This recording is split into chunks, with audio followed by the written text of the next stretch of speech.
Olá, bem-vindos a mais um episódio de E aí, professor? Oi, Walter. Oi, Martin. Parece que faz um tempão que a gente disse isso, né? O tempo voa, meu amigo. A gente precisa continuar, né?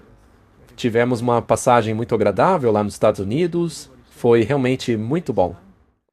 Sem dúvida. Mas eu acho que as pessoas estão com saudades do nosso programa. Nós voltamos não porque a gente mudou a nossa opinião, mas voltamos porque agora nós temos mais tempo para fazer. Isso porque começamos uma escola de evangelismo. Portanto, a nossa rotina virou uma grande loucura.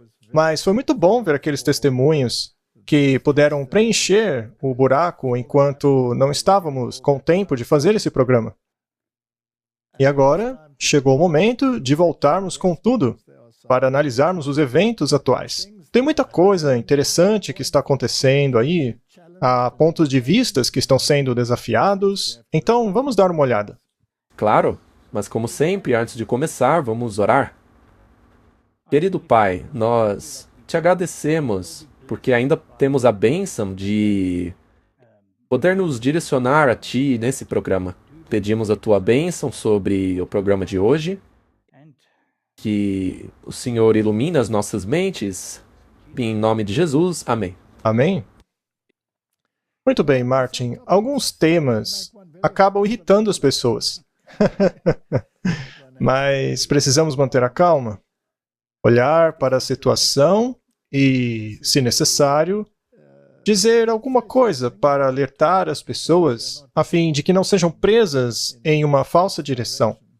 Bem, uma das melhores maneiras de se combater o erro é dizer a verdade. Sim.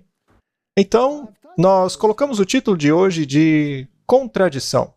E, naturalmente, tem que ver com a Bíblia.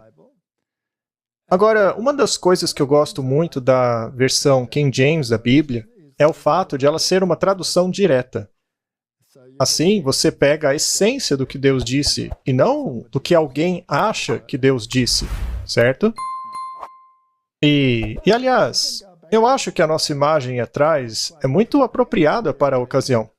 Sem dúvida. Sempre há uma contradição quando se trata de Deus e Satanás. Sim. Vamos dar uma olhada nessa palavra, contradição. Hebreus 12, verso 3. Considerai, pois, aquele que suportou tais contradições dos pecadores contra si mesmo, para que não enfraqueçais, desfalecendo em vossos ânimos. Muito bem. O que Jesus teve que suportar? Que tipo de contradição? O que essa palavra significa exatamente? Há um outro verso ali que diz assim: quando os judeus viram a multidão, ficaram cheios de inveja e, blasfemando, contradiziam o que Paulo estava dizendo. Então veja, mais uma vez a palavra contradizer aparece aí. Então, naturalmente, há algo acontecendo aqui digno de análise.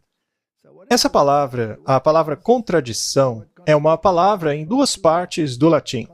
Contra, naturalmente, significa contra, e dicta significa falar. Então, como muitos já imaginavam, a palavra contradizer significa falar contra algo, dizendo, não, isso daí é errado. É o oposto da verdade. Agora, se você for ao dicionário grego, a palavra correspondente é antilogia, que significa contradição, certo? Mas, tudo bem, o que isso significa exatamente? Bem, é disputar, debater, opor-se a, falar a uma conclusão contrária. Então, você diz uma coisa e os outros dizem outra. A palavra é muito semelhante a antilógico, né? Sim, mas a palavra dição, que vem de dizer, então é ir contra a palavra. Ou seja, Jesus dizia uma coisa e eles diziam outra coisa. Eles iam contra a palavra de Deus. É seguir na direção contrária à palavra do Senhor. E logia significa palavras, ou coleção hipotética, seja escrita ou oral, ou as palavras de Jesus. Então, antilogia significa ir contra a palavra de Deus. No fim, significa isso. Certo. Agora, como Deus fala conosco? através da sua palavra, através dos profetas. É assim que ele fala. A palavra grega logos, tradicionalmente, significa palavra, pensamento, princípio ou fala, e tem sido utilizada tanto por filósofos como teólogos. Então, contradição é ir contra a palavra de Deus. No fim, é isso daí. Há outra palavra muito interessante na Bíblia. Eu me refiro à palavra controvérsia. Ela significa disputa, debate, agitação prolongada de opiniões contrárias. Então, você concordaria que há uma grande controvérsia entre Cristo e Satanás? Sem dúvida alguma. São os dois opostos. Eles têm opiniões contrárias. E cabe a nós fazermos uma escolha. Ou ficarmos com a opinião de um, ou com a opinião do outro. Agora, Martin, parece que tem havido uma contradição. E também parece que tem havido uma controvérsia dentro da nossa igreja recentemente. Recentemente foi publicado um artigo na revista Spectrum, cujo título é o seguinte: Mudança de rumo, Adventismo e Catolicismo em um mundo em mudança. Bem, basicamente, há alguns teólogos por aí, inclusive alguns deles foram presidentes de união no passado, mas alguns deles disseram que o catolicismo mudou. Um deles é o Dr. Reinder Brunsma, um respeitado teólogo adventista, de acordo com a revista. Ele falou diante de uma multidão lá no colégio de Norte Vista. O evento foi intitulado Adventismo e Catolicismo em um Mundo em Mudança. Também houve outras pessoas envolvidas, como o Dr. Gilbert Valentine, um historiador adventista aposentado, também o Dr. Gary Chartier, um preceptor associado na Universidade La Sierra. Também estavam lá presentes o padre I.B. Ukoma, que é um padre católico e também capelão no Centro Universitário Médico de Loma Linda. Juntos eles exploraram o crescente relacionamento entre adventistas e católicos. Então, basicamente, eles estão propagando que o catolicismo mudou. Estão dizendo que nós estamos nos apoiando em pontos de vista ultrapassados. Veja, alguns anos atrás, eu tive um desentendimento com esse homem aí, o Dr. Reinder Brunsma. A discussão acabou na internet. As pessoas podem procurar, digitando o meu nome e o dele, provavelmente vai aparecer alguma coisa. Mas a questão é que isso daí não é novidade. Coisas desse tipo surgem periodicamente a fim de mudar a mentalidade das pessoas. E, veja, eu não tenho o costume de mencionar nomes, mas trata-se de eventos públicos em nossas instituições, como a La Sierra e a Loma Linda.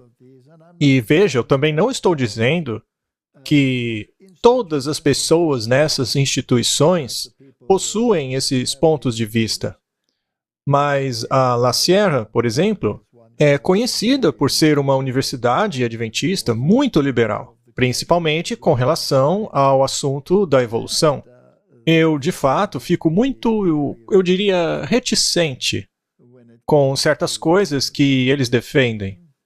E, com relação à grande universidade de Loma Linda, é provável que esse debate também aconteça lá dentro. Certamente, esses lugares têm pessoas com os dois pontos de vista. Tá, mas por que eu quero falar sobre isso hoje? Bom, a razão é porque isso é muito perigoso. Eu acho que isso daí é tão perigoso que pode pôr em risco a salvação de alguns. É claro, porque pode desviar muitos da verdade. Sim. E, portanto, nós precisamos falar sobre isso. Não importa os nomes. Esqueçam os nomes, tá? Sim, porque se não fossem esses, seriam outros. Pois é. Se um para de falar, aí aparece outro falando. Então, não faz diferença. Isso é algo que vai acontecer até o fim dos tempos. Bom, mas é uma tentativa de mudar a mentalidade do povo de Deus. E isso é muito perigoso. Portanto, chegou a hora de falar. Veja, eu não estou dizendo que essas pessoas são agentes infiltrados ou não? Eu não tenho evidência de nada, tá? Mas eu acho estranho que eles defendam esses pontos ao mesmo tempo que dizem serem adventistas do sétimo dia. Eu também faço esse questionamento. Porque ao fazermos parte de um certo grupo, você tem que concordar com o que acredita esse grupo. Pois é. Veja, atualmente lá na nossa escola de missão, estamos falando sobre o assunto do povo remanescente. Um remanescente é aquele que guarda os mandamentos e o testemunho de Jesus. Veja, não é que eles consideram o testemunho de Jesus, não, eles guardam o testemunho de Jesus. E o que é o testemunho? É o espírito de profecia. Esse é o testemunho de Jesus. Então, quando Deus fala por meio de um profeta, é o testemunho de Jesus, que, por sua vez, é a palavra. Sem dúvida? E ir contra essa palavra é contradizer. Sim. Aqueles que contradizem Jesus são chamados de pecadores naquele verso. Pois é. Não somos nós dizendo isso, mas Não, é a palavra de Deus que diz. Muito bem, vamos ouvir a palestra que foi feita naquela ocasião. Eu gostaria de sugerir algumas maneiras pelas quais os católicos e adventistas possam aprender uns com os outros. Os leitores do meu livro perceberão que os adventistas têm, pelo menos oficialmente, continuado a insistir ao longo de sua história com a ideia de que o catolicismo romano não mudou fundamentalmente e de que não mudará no futuro. Como sugeriu a pioneira adventista Ellen White, hoje a Igreja Romana pode apresentar uma fachada justa para o mundo, mas ela permanece imutável. Ellen White disse: debaixo da variável aparência do camaleão, ela, a Igreja Católica, esconde o veneno invariável da serpente. Eu acredito que é a hora de nos distanciarmos desta caracterização. A Igreja medieval dos séculos antes de Trento, e até mesmo a Igreja do Vaticano I, não é a mesma igreja como a comunidade que o Papa Francisco... Martin, vamos parar por aí, tá? Porque eu já estou tremendo de indignação dentro de mim. nem me fale. O que foi que a gente acabou de ouvir, hein? Muito bem, você chamaria isso de contradição? Claro que sim. Bem, esse mesmo escritor aí, no passado, já chegou a dizer que o espírito de profecia deve ficar lá no século XIX, pois não se aplica a nós hoje. Ele descarta afirmações do espírito de profecia que se dizem ser para nós no tempo do fim. Então, Martin, quando eu vejo um negócio desse aí chamado mudança de rumo, eu me pergunto, o catolicismo romano mudou mesmo? Será então que deveríamos abraçá-lo e andar junto com ele, como já está acontecendo em algumas de nossas instituições? Porque essa teologia aí está conquistando uma grande aceitação. Sem dúvida, é um discurso bastante preeminente hoje. Martin, será que isso é simplesmente enfiar sua cabeça na terra?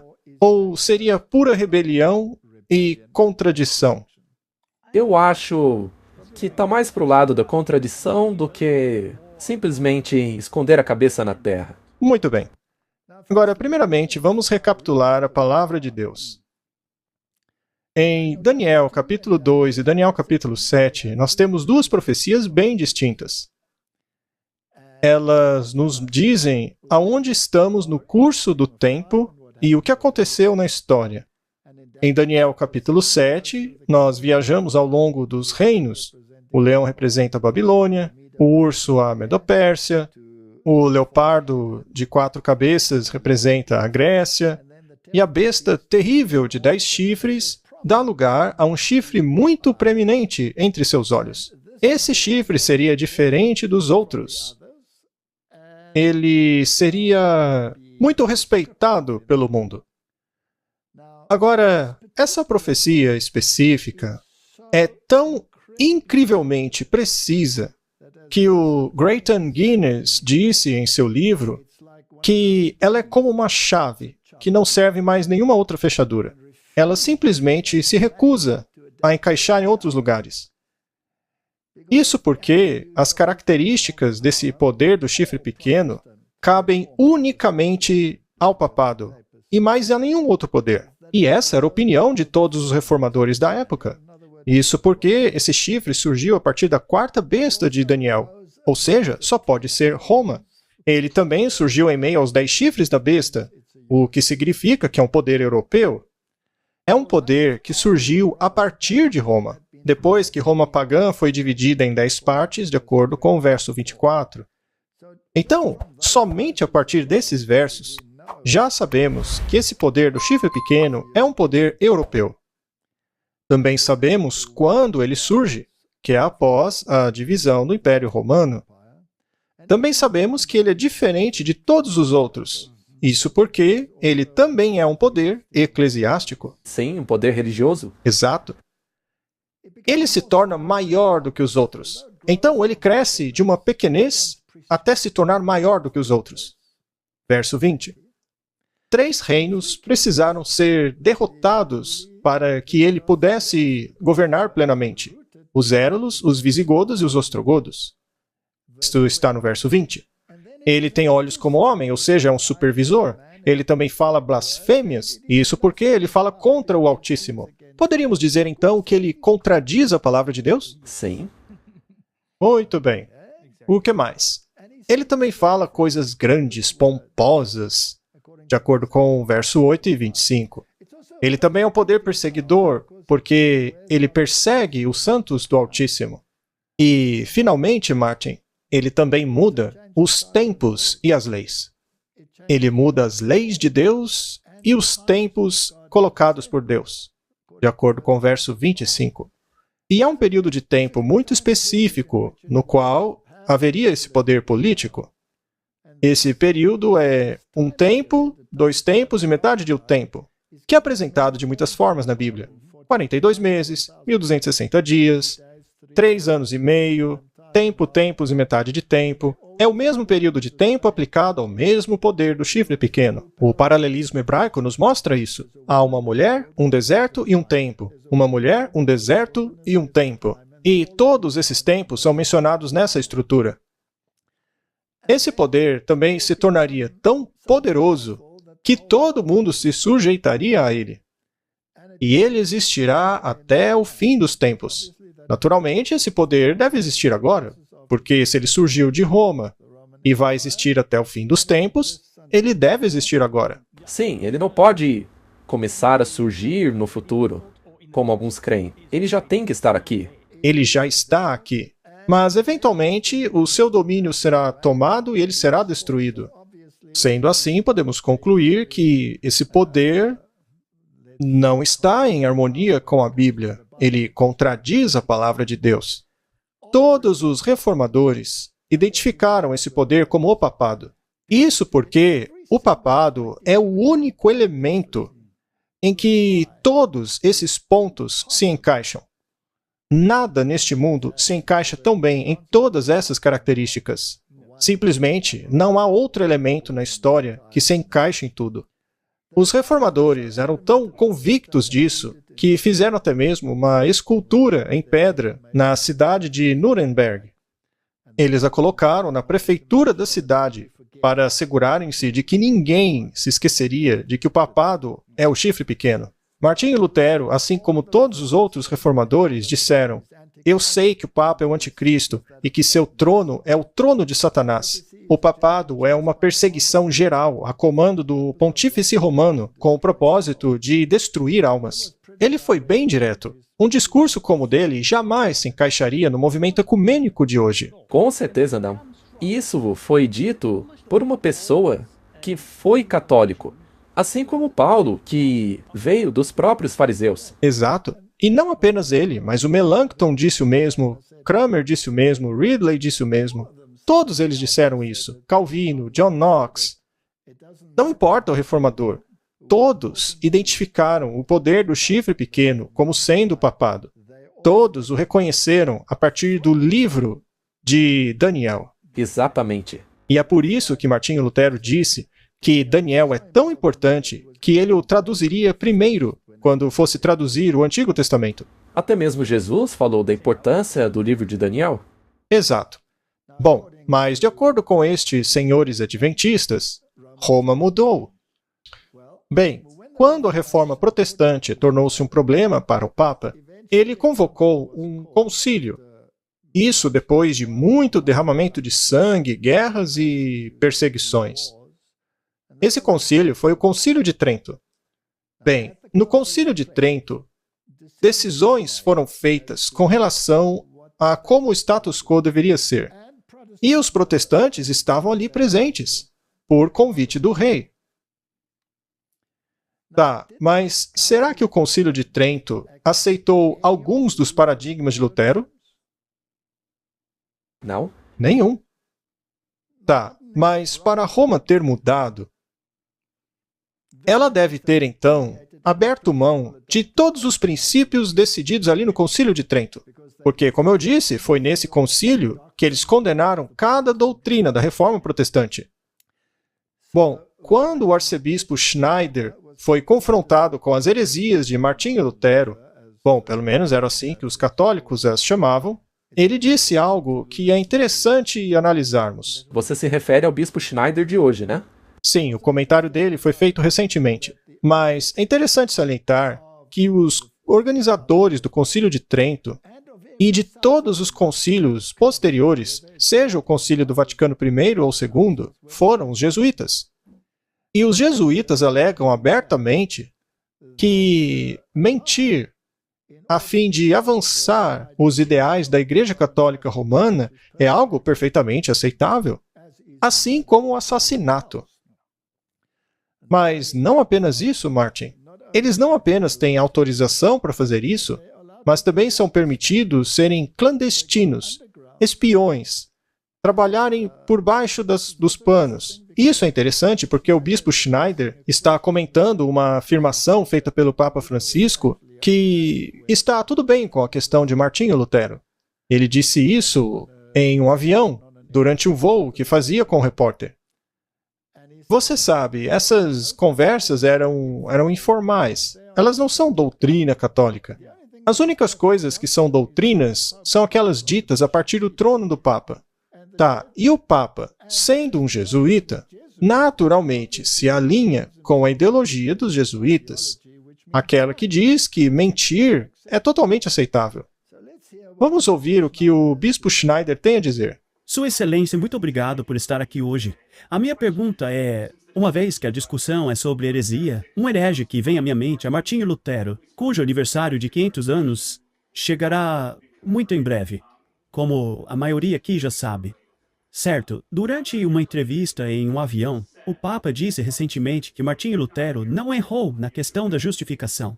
O que o senhor tem a dizer sobre a heresia de Lutero e sobre a questão da justificação com relação aos futuros eventos ecumênicos? Como o catolicismo tradicional responde a essas novas declarações? Nós já demos uma resposta infalível com relação aos erros de Martinho Lutero. O Concílio de Trento.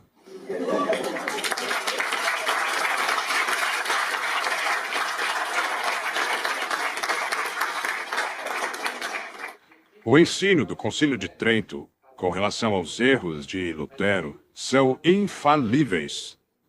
Ex cátedra. E os comentários do Papa no avião não são ex cátedra. Muito bem, Martin. De acordo com o bispo Schneider, o Concílio de Trento é definitivo. Isso porque ele é ex cátedra. Nele, o Papa falou infalivelmente. Muito bem, vamos dar uma olhada em algumas dessas questões, porque elas são importantes para a nossa conversa.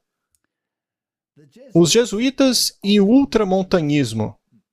O ultramontanismo é o conceito de todo o poder em um homem. Esse título aí costumava ser um título de zombaria do papado.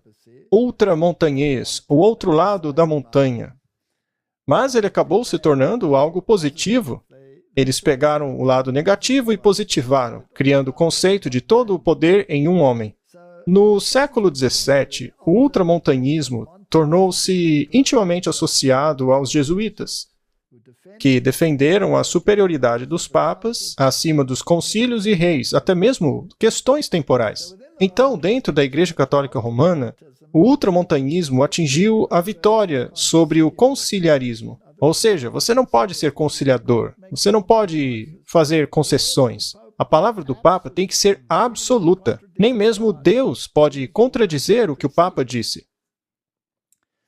Então, no primeiro concílio do Vaticano, com o pronunciamento da infalibilidade papal, estabeleceu-se o conceito de que o Papa nunca está errado quando estabelece um dogma. Isso é ex cátedra. Ex cátedra é quando o Papa define algo a partir de seu trono, não é? Sim, é isso de que o bispo Schneider estava falando. E da supremacia papal, ou seja, da jurisdição suprema, total, imediata e universal do Papa. Outros cristãos, que não estavam em comunhão total com Roma, chamaram isto de o triunfo daquilo que é a heresia do ultramontanismo. Declarar a si mesmo infalível é igualar-se a Deus. E isso é uma heresia. E é isto que defende a Igreja Católica Romana. E se algo foi dito ex cátedra, então virou dogma, não pode mais ser mudado. E se este é o caso, como então Roma pode mudar? É impossível. Não é? Não faz sentido. É claro como o sol. Muito bem. Se eu digo algo a você, você simplesmente não pode me dizer que o que eu estou dizendo é errado. É isso mesmo. Vamos então para Apocalipse capítulo 13, verso 3. Diz assim: E vi uma das cabeças. Isso porque esse conglomerado da besta, de Apocalipse 13, é um hieróglifo do Papado Católico Romano. É idêntico ao poder do chifre pequeno. A besta apenas nos apresenta mais alguns detalhes. Ela recebeu uma ferida mortal como besta, ou seja, como entidade política. Então, em certo ponto, ela parece perder o seu poder político, mas não eclesiástico. Mas esse ferimento seria curado, e todo mundo acabaria recebendo a mentalidade da besta. É o que diz a Bíblia. E os reformadores, todos concordavam que isto se referia a Roma.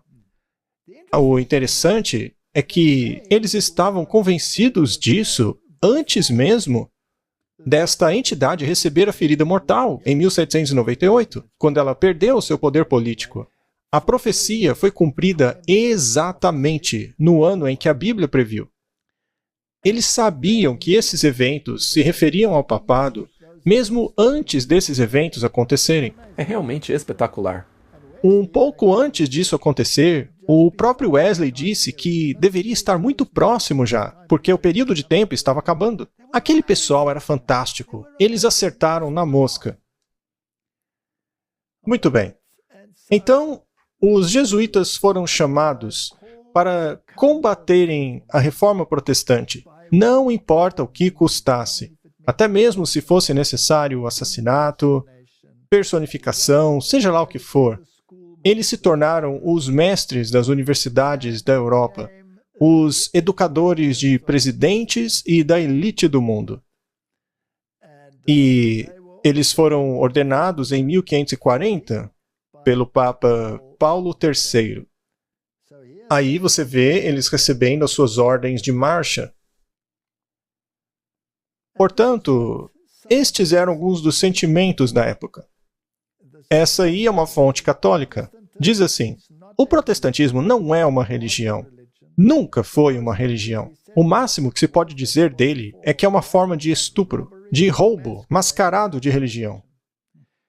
Se você for à igreja principal dos jesuítas lá em Roma, verá a estátua da Igreja-mãe destruindo Calvino e Lutero, ao lado desse menininho aí do lado, rasgando a Bíblia traduzida por Martinho Lutero.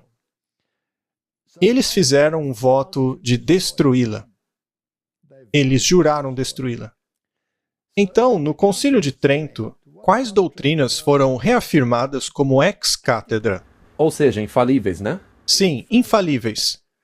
Foram a transubstanciação, ou seja, A ideia de que aquele pão do padre literalmente se torna o corpo de Cristo, tornando assim a missa um sacrifício perpétuo, a repetição do exato sacrifício de Cristo. No entanto, a Bíblia diz que por um sacrifício ele foi aperfeiçoado para sempre. E eu pergunto, essa doutrina aí, Roma voltou atrás com ela? Não. Claro que não. Número 2. Justificação pela fé e obras. Eles dizem a você que chegaram a um acordo, mas eles apenas mudaram a terminologia de apenas pela fé para apenas pela graça. A gente já explicou isso muitas vezes aqui. Então, o que eles assinaram, essa declaração conjunta sobre justificação, o que os protestantes assinaram, na verdade, é uma doutrina católica. As palavras desse documento foram escolhidas com muito cuidado. Número 3. A missa medieval foi mantida. No entanto, Jesus instituiu a cerimônia da Santa Ceia como um símbolo do sacrifício completado, porque por um sacrifício ele foi aperfeiçoado de uma vez por todas. Quarto, os 7 sacramentos foram confirmados. Bom, no pensamento católico, um sacramento é salvação. Então, o batismo, por exemplo, é um sacramento. Se você não é batizado, você não entra dentro da esfera da salvação. Então, a Igreja Católica Romana inventou algo chamado de limbo, para onde iam os bebês que morriam sem serem batizados, já que não podiam ir ao purgatório para queimar a fim de pagar por seus pecados. Então, eles iam para o limbo. Mas acabou que o Papa Bento, o predecessor do Papa Francisco, excluiu o limbo. Aí eu me pergunto, o que teria acontecido com todos os bebês que os outros papas tinham mandado para lá? Mas é como foi dito, essa ideia de limbo nunca foi ex cátedra. Então eles podiam acabar com ela. Já o purgatório, não. O purgatório é ex cátedra. Certo? O celibato foi mantido, apesar do apóstolo Paulo dizer lá na Bíblia que é o anticristo que proíbe o casamento. Curiosamente, a única instituição religiosa que faz isso é a Igreja Católica Romana. A doutrina do purgatório foi mantida.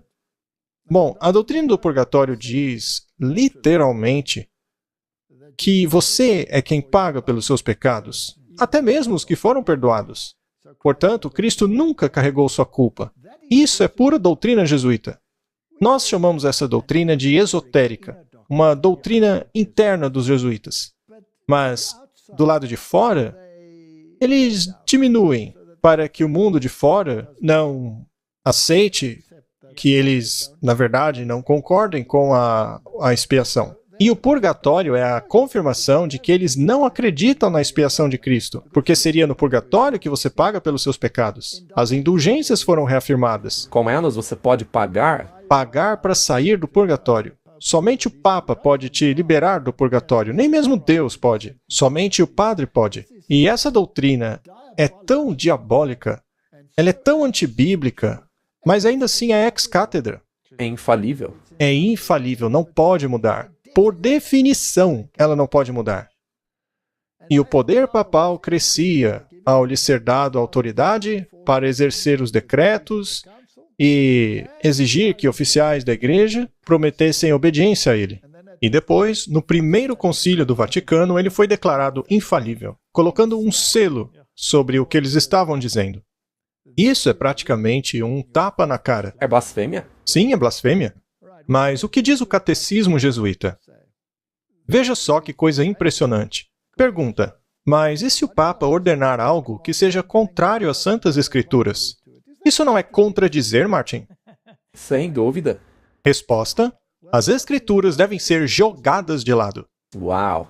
Não colocadas de lado, Martin, mas jogadas de lado. Não é à toa que no passado chamaram a Bíblia de áspide e venenosa. Pergunta, quem é o Papa? Resposta, ele é o vigário de Cristo, Rei dos Reis, Senhor dos Senhores. Existe apenas um assento de julgamento pertencente a Deus e ao Papa. O Papa se acha Deus, Martin. Isso é blasfêmia. Não há uma descrição melhor. E este é o catecismo jesuíta. Eu sempre disse que os jesuítas... Bom, eu não vou dizer essa definição agora porque provavelmente isso me colocaria em encrencas, né? Mas eles são os... Mas não é uma aceitação? Sim, foi outra pessoa que disse. Ah, então você pode dizer. Eles são os campeões do papado, Martin. Ou seja, eles utilizavam todos os métodos diabólicos para conseguir o que queriam. Eles foram uma desgraça para a humanidade, uma afronta a Deus até os dias de hoje, na minha opinião e na opinião de milhares de historiadores. É isso aí. E tenho certeza que o espírito de profecia concorda com isso. Exato. Vamos analisar um pouco mais o Catecismo de Maguire. Ele diz assim: os bispos e padres da Igreja são chamados de outros Cristos. Uau! Somente eles têm o poder para representar ou para tomar o lugar de Cristo na pregação do seu Evangelho e em ofertar o seu sacrifício para a glória de Deus e para a salvação dos homens. Isso é blasfêmia pura. Por meio de sua ordenação, é esperado que um padre receba poderes especiais sobrenaturais, especialmente o de transformar pão e vinho no corpo e sangue de Cristo durante o santo sacrifício da missa e perdoar pecados no sacramento da penitência. É isso aí, Martin. Esse é o catecismo deles. Esse é o novo catecismo de Baltimore. E a Bíblia chama declarações como essa aí de blasfêmia. Lembre-se que os fariseus queriam apedrejar Jesus pela suposta blasfêmia de alegar ter o poder de perdoar pecados. Contradizendo os pensamentos deles. Sim. Mas será que eles se satisfizeram em contradizer tudo que a reforma protestante descobriu? Não. Não. Eles acrescentaram algo a mais. Em 1854, declararam Maria como sendo imaculada. Isso é incrível, Martin, porque eles declararam Maria como sendo imaculada para que Jesus pudesse ter nascido dela. Isto significa que ela não tinha pecado. Significa que ela estava num estado de perfeição. Mas sem o derramamento de sangue, não há remissão de pecados. Então, Martin, se Deus pudesse declarar Maria imaculada sem um sacrifício, ele não podia fazer o mesmo por você e eu? Ou qualquer um. Isso não torna o sacrifício de Cristo algo obsoleto? Sim, uma piada. Nesse caso, o sacrifício nunca foi necessário.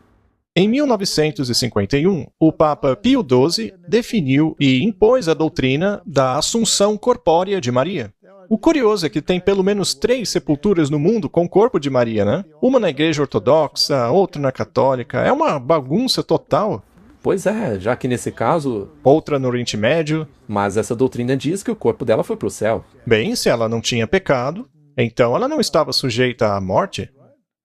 E assim, ela ascendeu ao céu. A Bíblia diz isso, Martin? Não. Uma publicação católica de 1856 disse o seguinte: um católico que se aventura a ir diretamente a Cristo o fará com pavor e apreensão por causa de sua ira. Mas, se ele valer-se da mediação da Virgem com o seu filho, basta que ela lhe mostre os seios nos quais ele mamou, para que a ira dele seja imediatamente aplacada. Você já ouviu tamanha bobagem, Martin? O que uma declaração dessa faz com o caráter de Cristo? Ora, isso é um absurdo. Por acaso a Igreja Católica abandonou esse pensamento? Não, nunca. Muito bem, agora vamos para 2003. O desafio de Roma. Muitos cristãos acham que o domingo é o dia bíblico de adoração.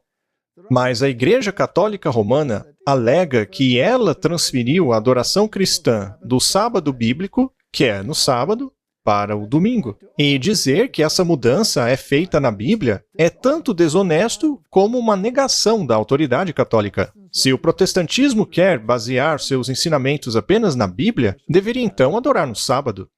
Ou seja, a Igreja Católica está sendo bem clara, dizendo: pessoal, a gente mudou a lei de Deus. E quem se atreve a dizer que essa mudança está na Bíblia, está negando a nossa autoridade. Nós mudamos porque estamos acima da Bíblia. Eles se gabam disso. Isso é arrogância do pior tipo. Outras doutrinas que vieram das mentes dos jesuítas são o preterismo e o futurismo. Por que inventaram isso, Martin? Para tirar o foco do verdadeiro anticristo, o verdadeiro inimigo. Mas quem identifica claramente quem é o anticristo? A Bíblia. Então, se você contradiz a Bíblia, você está contradizendo Jesus Cristo. Se você contradiz esses profetas, você está contradizendo o testemunho de Jesus, ou seja, a palavra de Jesus. A primeira doutrina foi o preterismo. Quem inventou isso aí foi o Alcazar. Pela interpretação preterista, todas as profecias relacionadas ao anticristo foram levadas para o passado, na tentativa de cumpri-las todas antes do colapso do Império Romano. Mas Daniel disse claramente que o anticristo viria do quarto reino. Ele viria do meio dos chifres da besta. Ou seja, esse poder é romano? Vamos ver de onde veio isso, Martin. Alcazar, um jesuíta espanhol, valendo-se de uma dica de Victorinos, parece ter sido o primeiro, em 1614, a sugerir que as profecias apocalípticas não valiam para depois da derrubada do paganismo por Constantino. Sendo assim, é comum dizer que o jesuíta espanhol Alcazar, em seu Vistatio Arcani Sensus in Apocalipse, foi o fundador da escola preterista.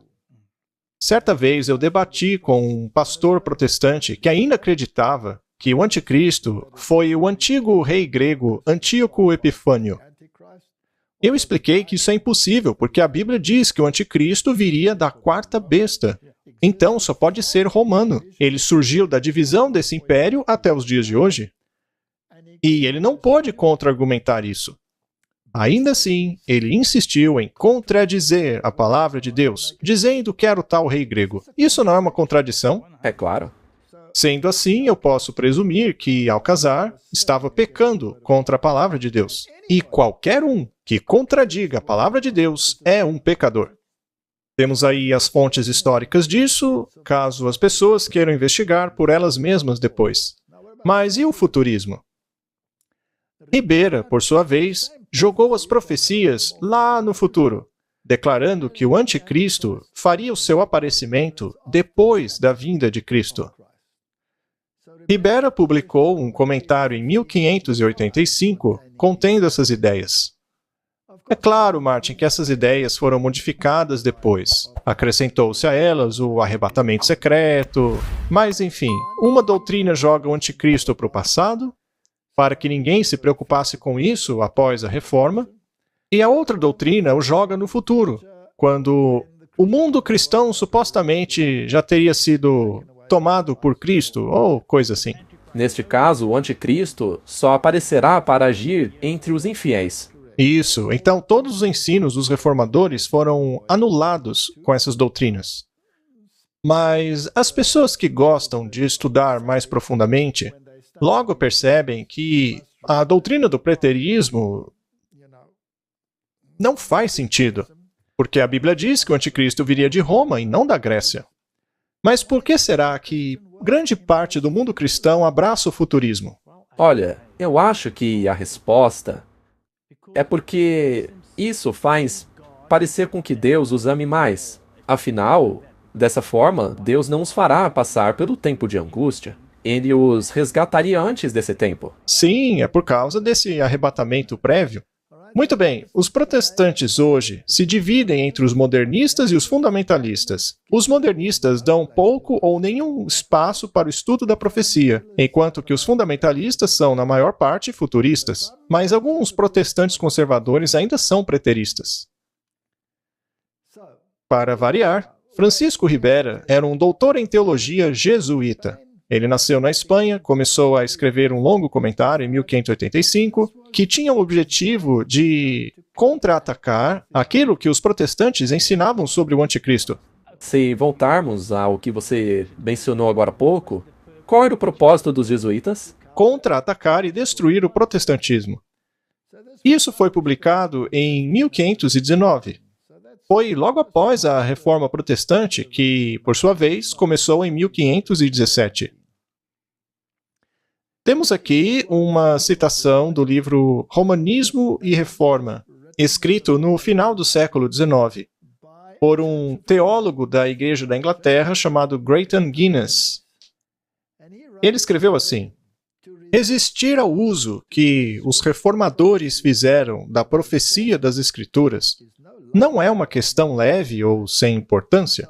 Sendo assim, eu gostaria de sugerir aos nossos antagonistas modernos e contraditores, que não é coisa leve, sem importância, contradizer o que os reformadores disseram nessa questão.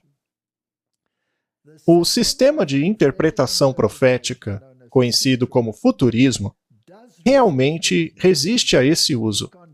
Ele condena a interpretação dos reformadores, condena a visão de todos esses homens, de todos os mártires, de todos os confessores e testemunhas fiéis de Cristo durante longos séculos. Condena os albigenses, os valdenses, os wyclifitas, os russitas, os lollardos, luteranos, calvinistas, condena a todos, e em um ponto sobre o qual todos concordavam. Uma interpretação das Escrituras que eles incorporaram em suas confissões solenes e selaram com o seu sangue. Isso se aplica a nós hoje ou não passa de história antiga? Claro que não, e se você diz que não, você está contradizendo isso daí 100%. Você está contradizendo a reforma protestante. E também está dizendo que a reforma não veio de Deus. Exato. Vai ver, a reforma veio do diabo, porque há apenas dois lados com relação a essa questão. Isso é muito assustador, porque quando você começa a chamar aquilo que é de Deus de coisas do diabo, você passa a cometer o pecado contra o Espírito Santo. Isso é muito perigoso de se fazer. É por isso que precisamos falar sobre isso. Qualquer um que siga por esse caminho torna-se culpado da mesma ofensa. O livro de Apocalipse faz uma advertência muito severa e uma grande bênção àqueles que o leem. Mas se você o contradiz, fogo virá do céu e o destruirá por isso. Outro indivíduo que lidou com essas doutrinas foi um nome chamado Bellarmine.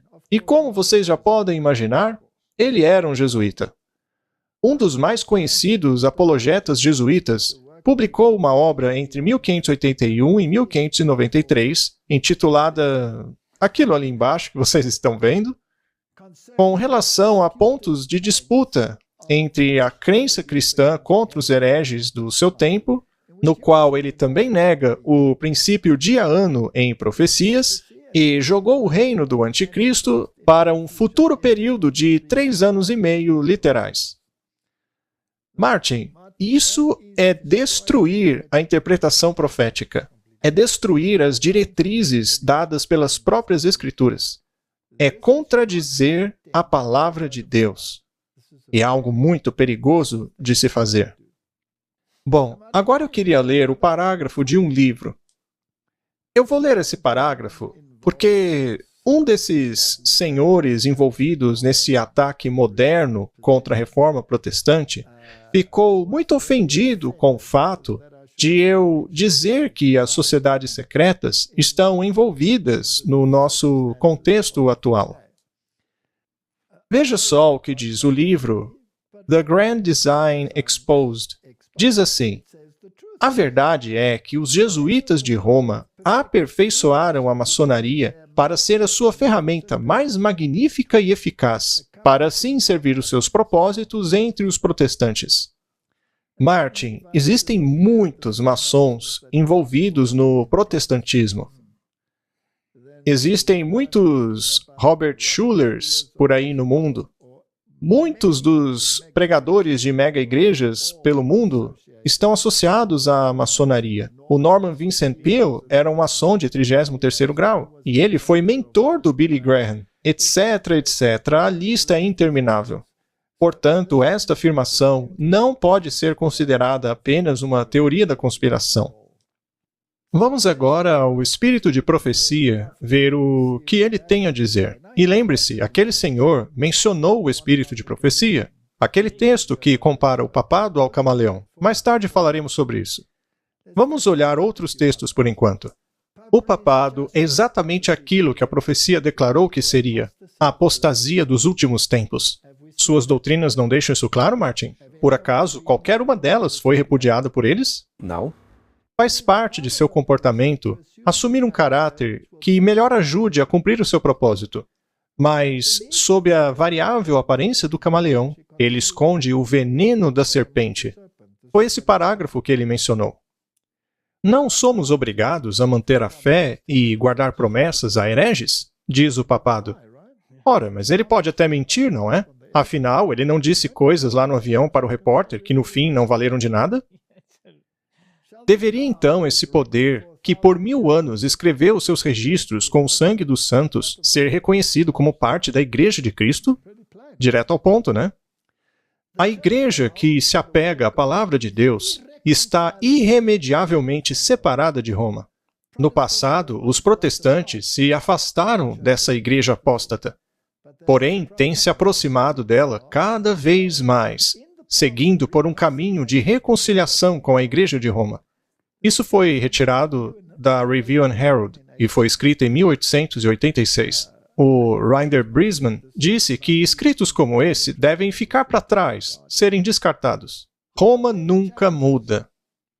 Martin, eu queria que eles percebessem que Roma não pode mudar porque ela se considera infalível. Ela não pode mudar sem quebrar toda a sua própria teologia. Os princípios dela não foram alterados em nada. Ela não tem diminuído a distância entre si mesma e os protestantes. Ora, claro que não, porque os protestantes têm feito isso, né? E por qual razão têm os protestantes de hoje feito isso? É a rejeição da verdade bíblica que faz com que os homens se aproximem da infidelidade. É uma igreja em retrocesso que diminui a distância entre si e o papado. E essa é a religião que os protestantes estão começando a olhar com tanto favor e que, eventualmente, será unida ao protestantismo. Nós precisamos de coisas como essa em nossas próprias fileiras? Não, é claro que não. Se... Isso aí é uma profecia. Sim, é uma profecia. E tornou-se realidade. Sim, com certeza. E se você torna-se parte do cumprimento desta profecia, você tem que abrir os olhos para ver bem onde está pisando. Correto? Essa união, no entanto, não será efetivada por uma mudança no catolicismo, pois Roma nunca muda. Ela reivindica infalibilidade. É o protestantismo que mudará. A adoção de ideias liberais por parte dele o levará a um ponto onde poderá apertar as mãos do catolicismo. E Martin, se acontece dentro da nossa igreja, então chegou a hora de falar e alertar as pessoas. Se você quer evitar o fogo, então, meu amigo, é bom ficar longe desse tipo de teologia. O povo de Deus é chamado para expor a perversidade do homem do pecado. Neste tempo mesmo em que vivemos, o Senhor chamou o seu povo e deu a eles a mensagem para denunciar a maldade do homem do pecado. E não tornar-se conciliatório com ele em concílios ecumênicos, não é? A gente não precisa ler tudo, mas é suficiente dizer que deve ser mostrado às pessoas o que podem esperar do poder do papado. Portanto, quando as pessoas perguntam pra gente, por que vocês falam tanto sobre isso? Ora, porque é uma questão de vida ou morte. E o pior é ouvir essas contradições de pessoas que conhecem a verdade. Sim. Se alguém está disposto a falar coisas como aquela, que deixe a nossa igreja e se una ao Papa. Sim, torne-se logo um cardeal, como aconteceu com Newman. Ou mesmo, junte-se a qualquer outra denominação, porque o dever da nossa igreja é denunciar a perversidade do homem do pecado. E tem mais. No livro O Evangelismo, diz assim: esse terrível quadro desenhado por João para mostrar o quanto os poderes da terra se entregarão ao mal, deve mostrar àqueles que receberam a verdade o quão perigoso é associar-se a sociedades secretas ou se unir, de alguma forma, àqueles que não guardam os mandamentos de Deus. Ora, Martin, veja só. Mas sabe, a gente podia mostrar imagem após imagem, falando da união entre os protestantes e a maçonaria, contradizendo a palavra de Deus. Mas nós não temos que fazer isso, porque todo mundo já deveria saber. As pessoas podem pesquisar. Mas, de acordo com esta declaração, as sociedades secretas não estão envolvidas nesse grande conflito do Apocalipse? Claro. Outra citação do livro Grande Conflito. O papado que os protestantes estão hoje tão prontos a honrarem é o mesmo que governou o mundo nos dias da Reforma Protestante. Quando homens de Deus se levantaram diante do perigo de perderem suas próprias vidas, a fim de exporem a iniquidade do papado, ele exibiu o mesmo orgulho e arrogância que exibiu diante de reis e príncipes, clamando as prerrogativas de Deus. Seu espírito não é menos cruel e despótico hoje do que quando esmagou a liberdade dos seres humanos e matou os santos do Altíssimo. Eles não negaram essa afirmação? Sim, porque para eles isso aí não passa de velharia. Já não deve mais ser seguido. Não é estranho? Eu me pergunto, o que os jesuítas, que fermentaram todas essas revoluções da história e acabaram com qualquer contradição a eles, diriam sobre essas questões? Eu simplesmente não posso ver nenhuma maneira de a Igreja Romana livrar-se da acusação de idolatria. E é essa religião para a qual os protestantes estão começando a olhar com tanto favor e que, eventualmente, se unirá ao protestantismo. Essa união, no entanto, ocorrerá não por conta de uma mudança no catolicismo, pois Roma nunca muda. Nós já lemos isso antes, mas eu quero enfatizar que esse é o testemunho de Jesus. E a coisa toda é tão evidente. É uma repetição da história. Não há nada de novo debaixo do sol. Já aconteceu no passado e está acontecendo de novo. Não dá para entender como eles dizem que Roma mudou, porque ela não retirou nada do que disse no passado. Os protestantes mudaram. Mais uma citação do Espírito de Profecia. O Senhor falou a mim com uma forte mão e instruiu-me, dizendo-me que eu não deveria andar no caminho de seu povo, dizendo: não chameis de confederação tudo aquilo que o povo chama de confederação. E não temais o que ele teme, nem tampouco vos assombreis. Ao Senhor dos Exércitos, a ele santificai, e seja ele o vosso temor, e seja ele o vosso assombro. À lei e ao testemunho. Se não falarem de acordo com esta palavra, é porque não há luz neles. O mundo não deve ser o nosso critério. Deixe o Senhor trabalhar, que a voz do Senhor seja ouvida. Foi profetizado pelo profeta Isaías que haveria uma confederação de pessoas que se opõem ao testemunho e à lei de Deus. Você gostaria de fazer parte disso, Martin? Não, é claro que não. Não deve haver aliança com os descrentes. Quem está empregado em qualquer departamento da obra por meio da qual o mundo será transformado, não podem fazer aliança com aqueles que não conhecem a verdade. O mundo não conhece o Pai e o Filho, e assim não possuem o discernimento espiritual com relação ao caráter de nossa obra, no que tange ao que devemos fazer e o que não devemos. Devemos obedecer às ordens que vêm de cima. Não devemos ouvir os conselhos ou seguir os planos sugeridos por descrentes. Se você contradizer a palavra de Deus e o espírito de profecia, você é um descrente. Sugestões feitas por aqueles que não conhecem a obra que Deus está fazendo para este tempo irão enfraquecer o poder das instrumentalidades de Deus. Ao aceitar estas sugestões, o conselho de Cristo acaba em nada. Sabe, eu estava aqui pensando. Você acabou de falar que aqueles que contradizem a Bíblia são descrentes. Pode parecer duro, mas é verdade. Sim, é verdade. Porque se você não acredita no que a palavra está dizendo, você é um descrente. Se você não acredita, é isso que é. Mas eles dizem: ah, mas o papado moderno mudou. Eles sempre têm uma desculpa. Precisamos de homens que não se envolvam em confederações secretas. Precisamos tomar muito cuidado, Martin. Precisamos ser homens fiéis ao dever, seja agradável ou desagradável. Homens que não se desviem do dever e do princípio por absolutamente nada. Se a palavra diz que é assim, então é assim que você ficará. Também temos que tomar cuidado com aquele discurso que está na moda que diz devemos amar uns aos outros. Correto? Mas veja, nós devemos sim amar uns aos outros. Nós não estamos dizendo aqui que não devemos evangelizar as pessoas que pensam assim. Com certeza, não devemos parar de evangelizar. Claro, essas pessoas precisam ser alcançadas para que possam ser advertidas para sair do sistema. Certo? A palavra de Deus dá o alerta ao perigo iminente. Se não forem avisados, o mundo protestante aprenderá quais são os verdadeiros objetivos de Roma apenas quando for muito tarde para escapar. Roma está silenciosamente crescendo em poder. Suas doutrinas estão exercendo sua influência nos corredores legislativos. Não está acontecendo isso mesmo? Sim. O que é aquele evento do café da manhã de oração, além de doutrinas sendo professadas nos corredores legislativos, igrejas e nos corações dos homens? Ela está acumulando as suas maciças estruturas nos secretos recessos nos quais suas antigas perseguições serão repetidas. Sorrateiramente, sem levantar suspeitas, ela está fortalecendo as suas forças para os seus próprios objetivos, quando chegar o tempo de finalmente atacar. Tudo o que Roma deseja é um terreno vantajoso, e isso já está sendo dado a ela. Em breve, veremos e sentiremos quais são os objetivos de Roma. Todo aquele que crer e obedecer à palavra de Deus será então repreendido e perseguido. Aquele senhor está negando todas essas palavras. Sim. Bem, dá para ver isso. Porque como as pessoas vão reagir quando todos disserem, ah, Roma mudou, e você disser, não, não mudou? Todo mundo vai olhar para você dizendo, o que esse cara está dizendo? Muito bem, vamos ver agora se será esse mesmo caso. Vamos.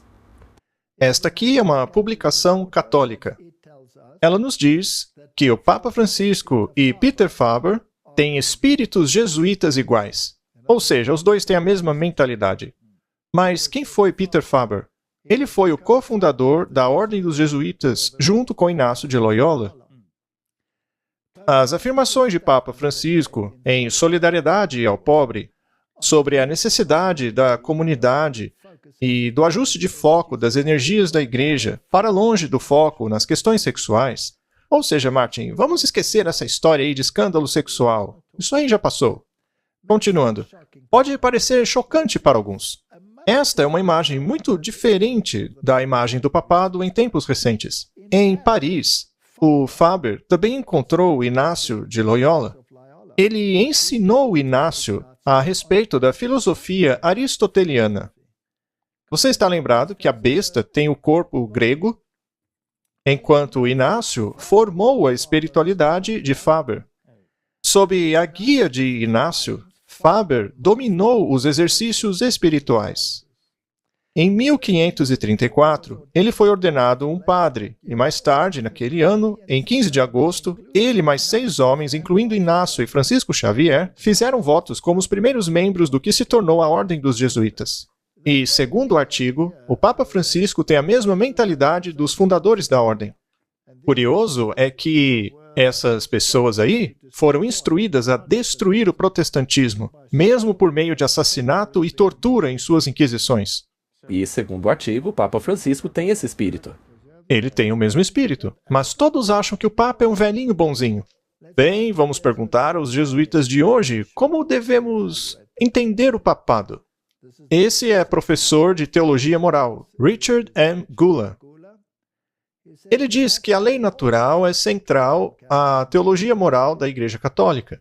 É o tipo de raciocínio que a fé informa. Talvez a maior característica da moralidade tradicional católica é a de que a Igreja pode ensinar uma moralidade que é aplicável sempre, em toda parte e para todo mundo, uma vez que se baseia na lei natural como base do seu ensino. Isso é filosofia grega. A vantagem de se usar a lei natural é que a Igreja mostra grande respeito à bondade humana. O que a Bíblia diz a respeito da bondade humana? Que não há ninguém que faça o bem. A Bíblia diz que o nosso coração é desesperadoramente perverso. Sendo assim, Martin, nós precisamos de uma moralidade externa a nós, uma moralidade imputada, e não uma vinda de um homem como Papa. De jeito nenhum. Não é à toa que a teologia deles torna o homem em Deus, como eles mesmos dizem. Continuando. A Igreja também confia na capacidade humana de discernir e escolher o que é certo. Ou seja, praticamente deuses. Essa é uma das primeiras mentiras de Satanás. Exato. Você pode saber o que é certo sozinho, você não precisa de Deus para isso. Além disso, através da lei natural, a Igreja pode direcionar sua discussão e suas alegações sobre a correção ou incorreção de ações específicas para todas as pessoas de boa vontade, e não apenas para aquelas que compartilham suas convicções religiosas. Ou seja, ela se julga juíza de todos. É ela que decide o que é certo e errado, e não Deus.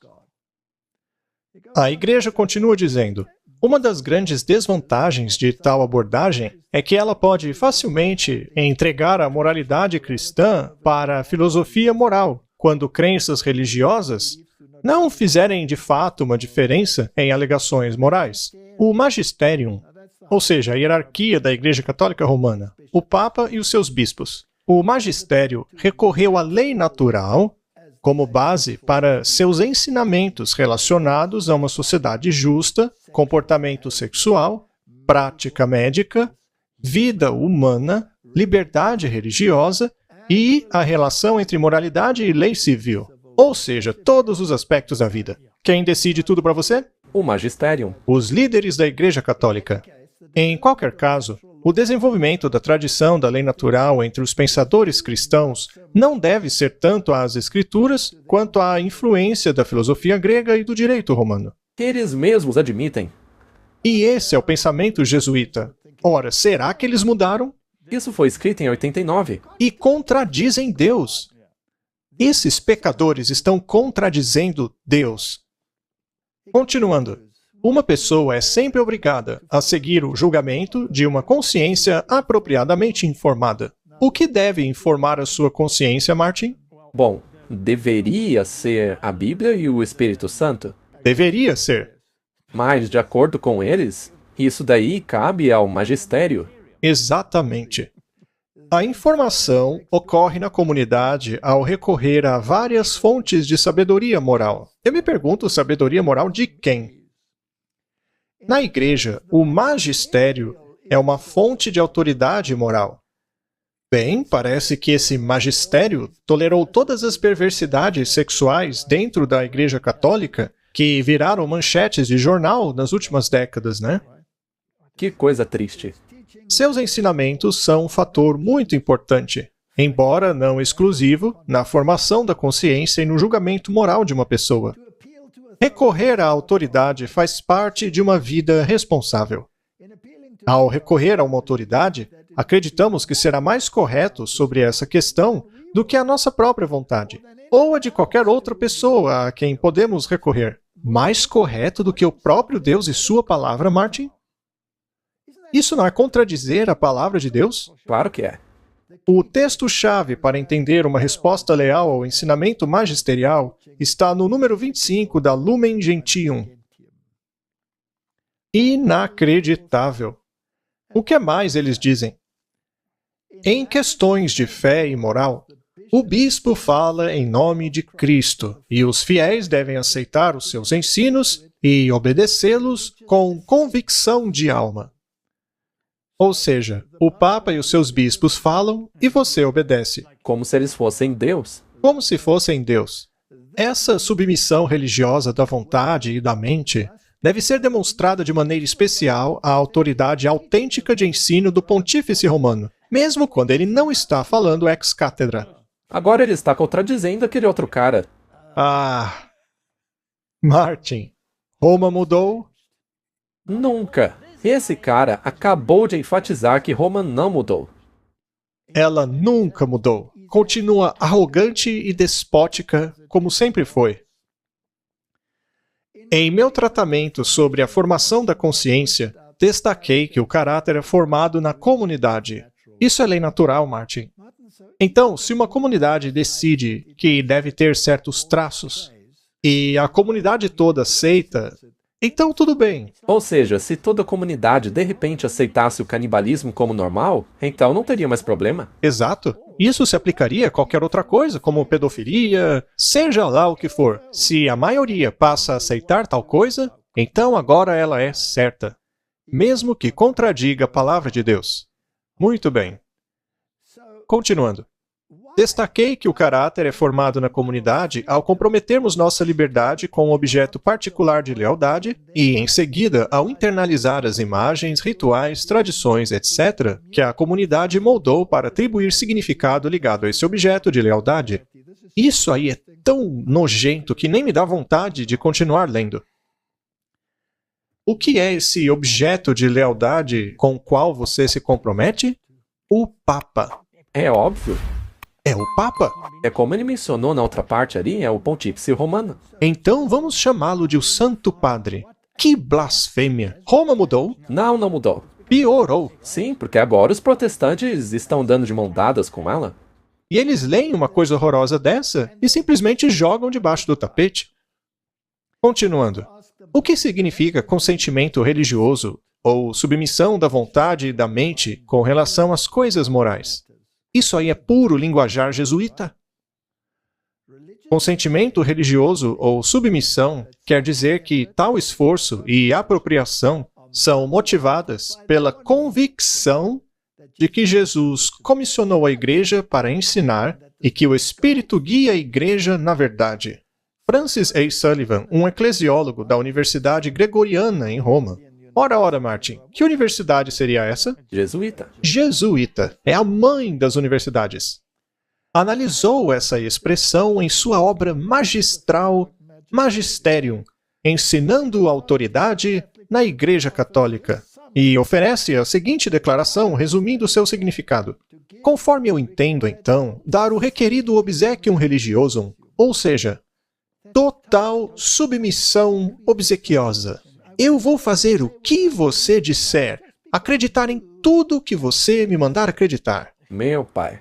Ao ensinamento do magistério ordinário, significa fazer um esforço honesto e sustentado para superar qualquer opinião contrária que eu possa ter, e alcançar um assentimento sincero da minha mente a esse ensinamento. É como eles disseram, jogue de lado a Bíblia e faça um esforço para desacreditar a Bíblia e aceite o que estes apóstatas ensinam. Ou seja, jogue sua consciência no lixo. Roma mudou? De jeito nenhum. Martin, isso não te irrita? Eu não vou dizer irritado, mas isso me deixa indignado. Sim, o que deixa a gente indignado é que eles estão contradizendo a palavra de Deus. Se você é uma pessoa sincera e está presa nisso, por favor, acorde. Vamos ler mais uma afirmação. Este é o texto oficial do Diretório Catecístico Nacional de 1978, compartilhando a luz da fé. Diz assim: é a tarefa da catequese, ou seja, convencer aquela pessoa que está estudando, obter o assentimento a tudo o que a igreja ensina, pois a igreja é o guia indispensável para a completa riqueza do que Jesus ensina.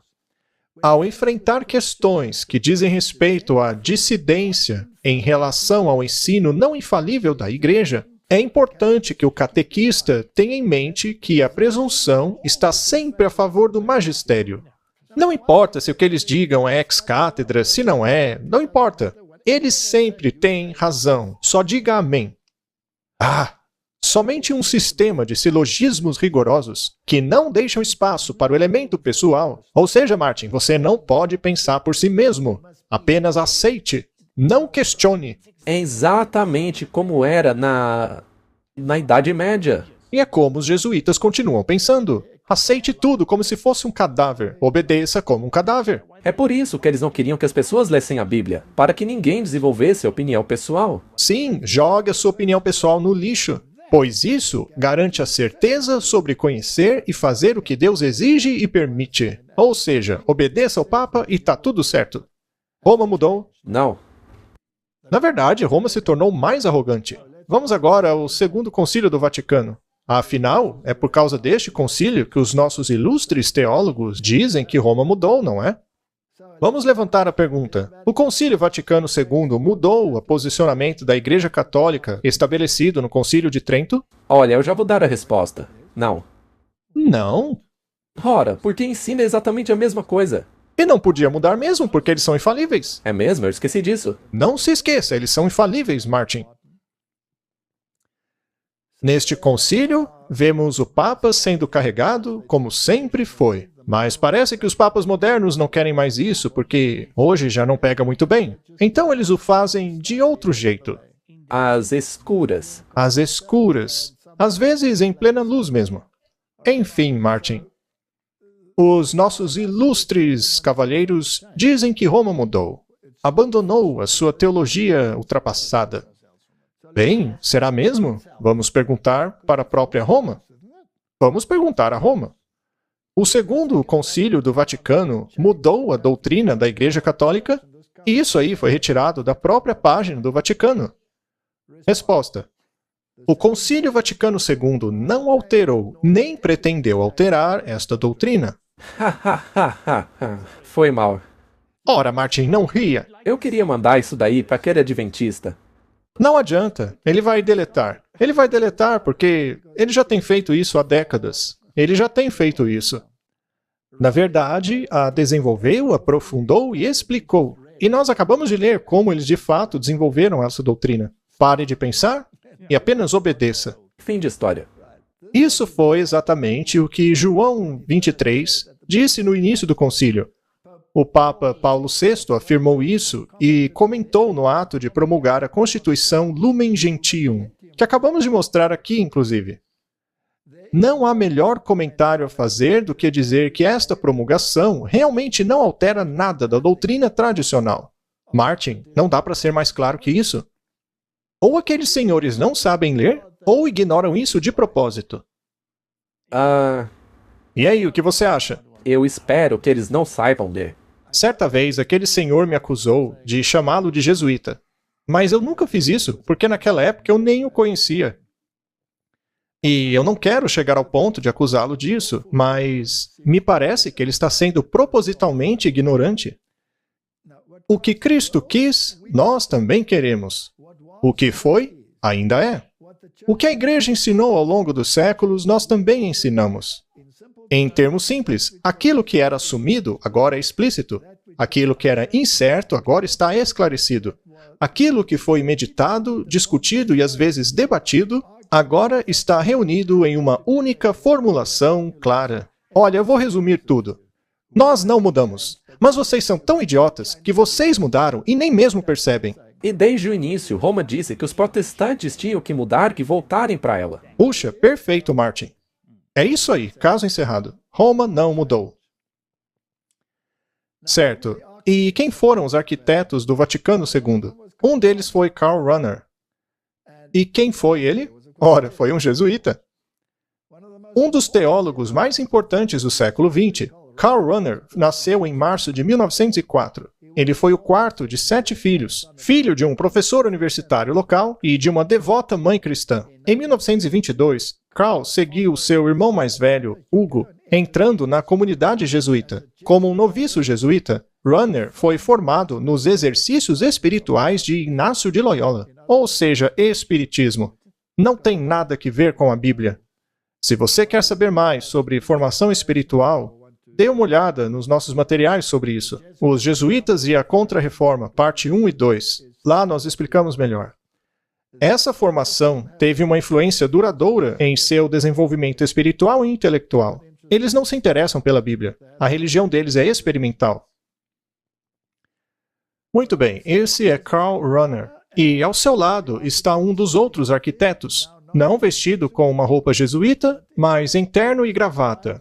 Trata-se do Ratzinger, que tornou-se Papa. Papa Bento XVI. Mas eu acho que a espiritualidade de Inácio, aprendida através da prática da oração e formação religiosa, foi mais significativa para mim do que toda a filosofia e teologia dentro e fora da ordem. Uau!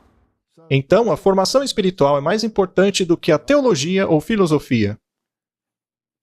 É como você fica quando passa por esse processo. Idiotizado. Você deve se lembrar que recentemente mostramos o vídeo do Steve Bannon, que foi para cadeia, e quando o Tucker Carlson perguntou a ele: "O que você fará agora que vai ser mandado para cadeia?" Ele disse: "Eu vou fazer os exercícios espirituais de Loyola." Correto. Em seus estudos, Rahner também tornou-se muito familiarizado com os pensamentos dos pais da Igreja, especialmente nos tópicos da graça, sacramento, espiritualidade e misticismo. Ele era um místico. Ele era um místico gnóstico. Veja, Ele se acha Deus na Terra. o misticismo é do diabo. Sim. E aqui estão eles, o Ratzinger e o Rahner. E qual era o lema dele? O lema dele era o seguinte: e veja, isso aí é retirado de uma fonte católica, tá? Ele dizia assim: Nosso Senhor deve conformar-se com o mundo, e não o mundo a ele. Inacreditável. Roma mudou no Vaticano II? Claro que não, nós temos que nos distanciar de qualquer coisa relacionada a eles. Muito bem. Ele é inquestionavelmente um dos teólogos católicos mais importantes do século XX. Seu posicionamento seminal entre os seus contemporâneos se deu até certa extensão à habilidade de colocar a teologia e filosofia em diálogo. Ou seja, misturando paganismo e espiritismo à palavra de Deus. E Deus odeia isso. À lei e ao testemunho, é o que a Bíblia diz. Ele originou outra categoria chamada de cristianismo anônimo. Ou seja, pessoas que não sabem que são cristãs. como os budistas e os ateus. Soa estranho, não é? Mas, segundo ele, eles são cristãos anônimos e também irão para o céu. Fazem parte do cristianismo que não se chama cristianismo. Pagãos que receberam a graça, mas não sabem disso. Isso abre as comportas da infidelidade para dentro do cristianismo. Como o Papa disse recentemente, todas as religiões levam a Deus. Todas. É o que ele diz. E ainda temos o pupilo dele, o Paul Nitter, que foi treinado e ensinado por Karl Rahner. Este senhor escreveu este livro, cujo título é uma pergunta: nenhum outro nome? Em seu livro, ele defende a ideia de que podemos ser salvos por meio de qualquer nome. Não precisa ser no de Jesus. Isso não é contradizer a Bíblia? Sem dúvida nenhuma. É contradizer a palavra de Deus. Você quer fazer parte disso? Claro que não. E o que dizer do catecismo da Igreja Católica? Será que ele contraria a palavra de Deus também? A única Igreja de Cristo é aquela que o nosso Salvador, após a sua ressurreição, confiou aos cuidados pastorais de Pedro, comissionando-o juntamente com os outros apóstolos a expandi-la e governá-la. Esta Igreja, constituída e organizada como uma sociedade no mundo presente, subsiste na Igreja Católica, que é governada pelo sucessor de Pedro e pelos bispos em comunhão com ele, ou seja, o magistério. O decreto do Concílio Vaticano II sobre o ecumenismo explica o seguinte: é somente através da Igreja Católica de Cristo, que é a ajuda universal para a salvação, que a plenitude dos meios de salvação pode ser alcançada. Não. Está no catecismo deles. Não é? E vamos ver até onde eles podem chegar ainda. O Vaticano diz que os protestantes não são igrejas irmãs. Elas são filhas, filhas mal criadas. Filhas. Isso mesmo.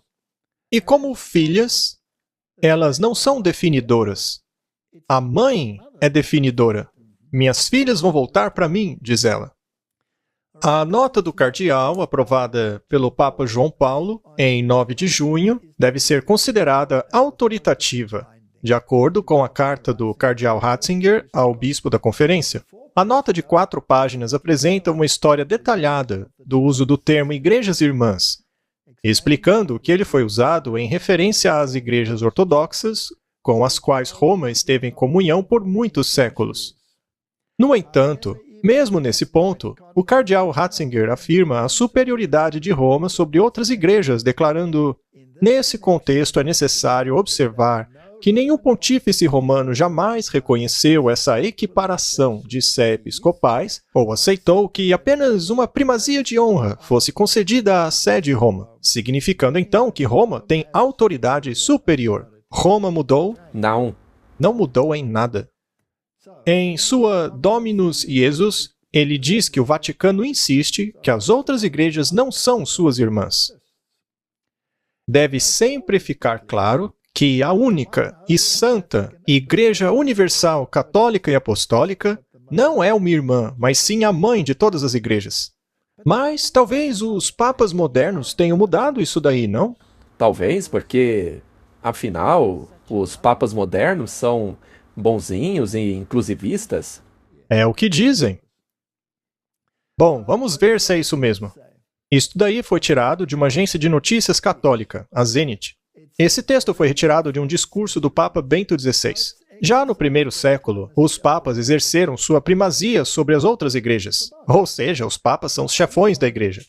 O Santo Padre explicou nessa quarta-feira, em uma audiência que ele dedicou ao Papa São Clemente de Roma, o terceiro sucessor de Pedro, dizendo o seguinte: a carta de São Clemente esclarece a distinção entre hierarquia e leigos. A clara distinção entre os leigos e a hierarquia não significa, de forma alguma, uma contraposição, mas apenas a conexão orgânica de um corpo, de um organismo com diferentes funções, explicou Bento XVI. De fato, a igreja não é um lugar de confusão e anarquia, onde alguém pode fazer o que bem quiser a qualquer momento. Cada um nesse organismo, com uma estrutura articulada, exerce seu ministério de acordo com a vocação recebida. No que diz respeito aos chefes das comunidades, Clemente especifica claramente a doutrina da sucessão apostólica. Ou seja, o Papa é sucessor de Pedro, você deve ouvi-lo, obedecê-lo. Continuando. As leis que regulam isso derivam de Deus em última análise. Uau, Você sabia disso, Martin? agora eu sei. Em última análise, o Pai enviou Jesus Cristo, que por sua vez enviou os apóstolos. Estes, então, enviaram os primeiros líderes das comunidades e estabeleceram que seriam seguidos por homens dignos. Devia ser depravados, né? Especialmente na Idade Média. A Igreja é, acima de tudo, um dom de Deus e não uma criação nossa, afirmou o Papa. E, portanto, essa estrutura sacramental não apenas garante a ordem comum, mas também a precedência do dom de Deus de que todos precisamos. Para eles, o sacramento é a salvação? Isso. Portanto, a sua salvação depende de aceitar a autoridade do Papa. Isso não é diabólico, Martin. Eu achei que a gente tinha que aceitar Jesus Cristo para sermos salvos. É o que a Bíblia diz. E outros autores não confirmam isso daí? Temos aí outro jesuíta, o Malachi Martin. O pontífice é o único representante vivo de Deus entre os homens. O único, Martin. E está dotado de autoridade absoluta para ensinar a salvação de Deus conforme revelada através de seu Filho Jesus. Cristo, que foi e é o próprio Deus feito homem. O ensinamento católico sustenta que qualquer católico romano, qualquer cristão não católico ou qualquer não cristão de qualquer outra religião que recebe a salvação de Deus, a recebe por meio do ofício espiritual daquele único homem em Roma, Ele acha que... ele acha que é Jesus. que é Deus. Sim. Ele acha que é Deus. Martin, essa é uma carta que foi escrita pelo secretário do Sínodo da Igreja Presbiteriana Livre da Escócia, o reverendo Donald MacLean, sobre o seu comentário a respeito do ecumenismo. Veja o que ele disse. Ele escreveu isso em 1988. Veja, o movimento ecumênico que você elogia é o maior desastre a afetar a igreja cristã neste século. Eu concordo. Você concorda?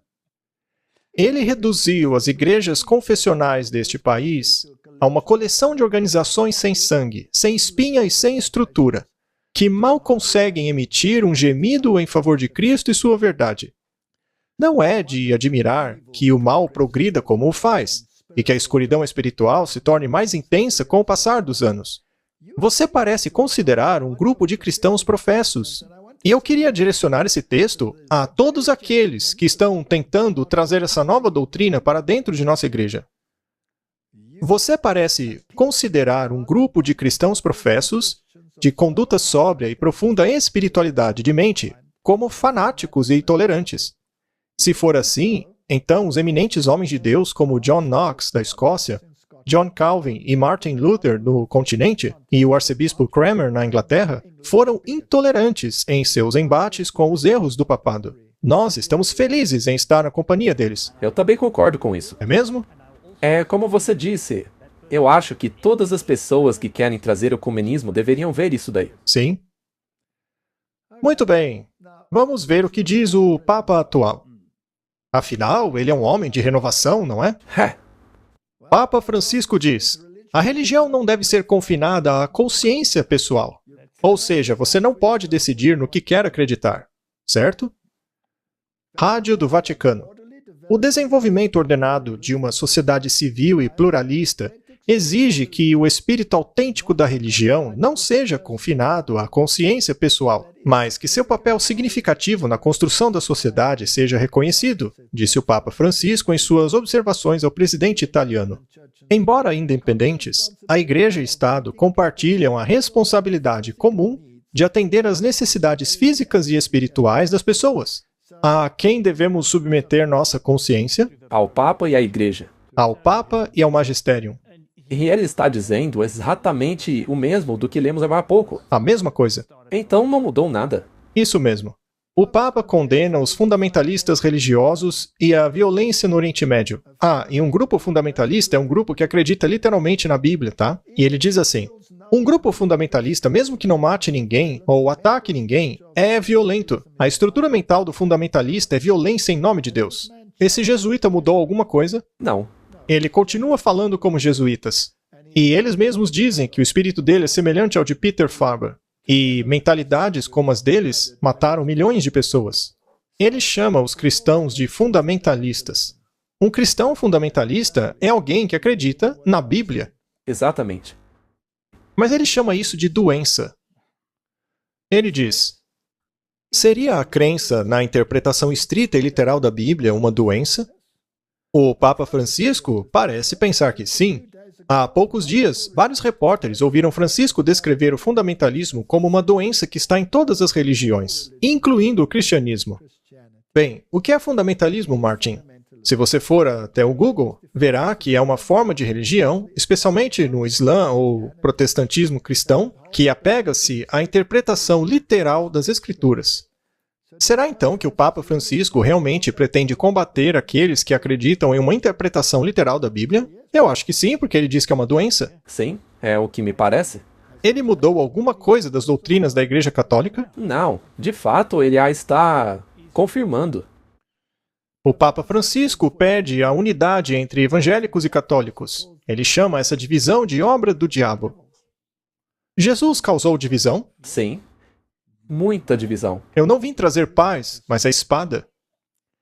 A divisão é obra do pai da mentira, do pai da discórdia, que faz tudo o que é possível para nos manter divididos, disse Francisco em uma mensagem de vídeo. Mas como unir o cristianismo, Martin? Ele nos diz como: colocando as doutrinas de lado. Aí é fácil, né? Vamos virar filantropos. Roma mudou? Não. E por que ele precisa pôr de lado a doutrina? Porque ele é infalível, ele não pode mudar. E a doutrina dele contradiz a Bíblia? Contradiz. Sim, E todo aquele que concorda com o Papa Francisco está contradizendo a palavra de Deus e assim tornando-se inimigo de Deus. Se você se alinha a eles, está se colocando na mesma categoria. Muito bem. Vamos continuar. Essa imagem fala mais do que 1000 palavras. quem conhece a Bíblia sabe muito bem o que essa imagem quer passar. Ele está sentado em um grande trono branco, entre 2 querubins e 4 criaturas viventes ao seu redor. Ele está copiando o trono de Deus. Com esta configuração, ele está passando a mensagem de que ele é Deus. E cabe a você obedecê-lo. Ou você contradiz o que Deus disse, ou nós vamos nos livrar de você. Roma mudou? Não. É como dissemos, ele só está agindo um pouco mais discretamente. Sim. Então, ele não vai dizer na cara, mas ele mostra na cara. Sim, e as afirmações dele são cheias de palavrinhas enroladas, mas está exibindo o mesmo caráter despótico que os papas exibiram ao longo dos séculos. Outra coisa que ele faz... explique rapidinho pra gente o que quer dizer Pontífice Máximo. Esse era o título do sacerdote rei babilônico. Ele era o supremo pontífice, o supremo pai, o maioral. Esse era o título dado ao cabeça do sistema babilônico lá em Pérgamo. E esse título foi adotado em Roma por Átalo III, sob a condição de que o imperador romano fosse adorado como Deus. Júlio César foi aquele que aceitou o desafio e aceitou ser adorado. E a partir de Júlio César em diante, templos foram erigidos para a adoração do imperador. Os primeiros cristãos se recusaram a fazer isso. E esses chamados sucessores de Pedro tomaram para si esse título quando o pontífice romano, em outras palavras, o imperador romano, abandonou o trono lá em Roma. E foi então que os papas tomaram esse título para si. Portanto, ele alega ser Deus e quer ser adorado como Deus. E ele não tem vergonha de mostrar isso. E, de maneira discreta, caso alguém diga, mas ele não se chama de Pontífice Máximo. Ah, é? Se você olhar na conta dele do X, o antigo Twitter, está lá, Pontífice.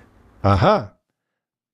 Muito bem. Esta é a citação que alguns teólogos querem repudiar. O papado é exatamente aquilo que a profecia declarou que seria na apostasia dos últimos dias. Faz parte de sua estratégia assumir um caráter que melhor ajude a cumprir seu objetivo. Mas debaixo da variável aparência do camaleão está o veneno invariável da serpente.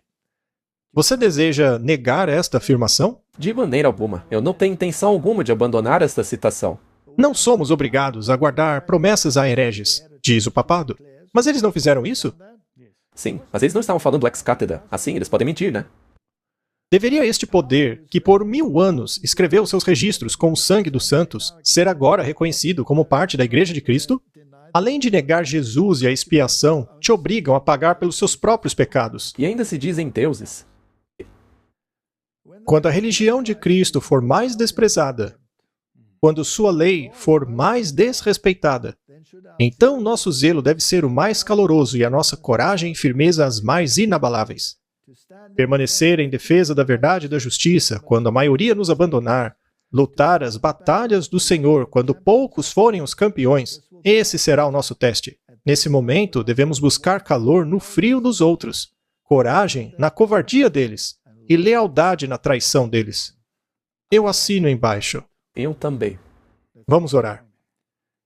Querido Pai, estamos presenciando uma grande apostasia surgindo, ameaçando atrair milhões de pessoas para o abismo. Senhor, eu peço que abra os corações e mentes do seu povo, para que possam crer nos profetas e serem estabelecidos. Em nome de Jesus, amém.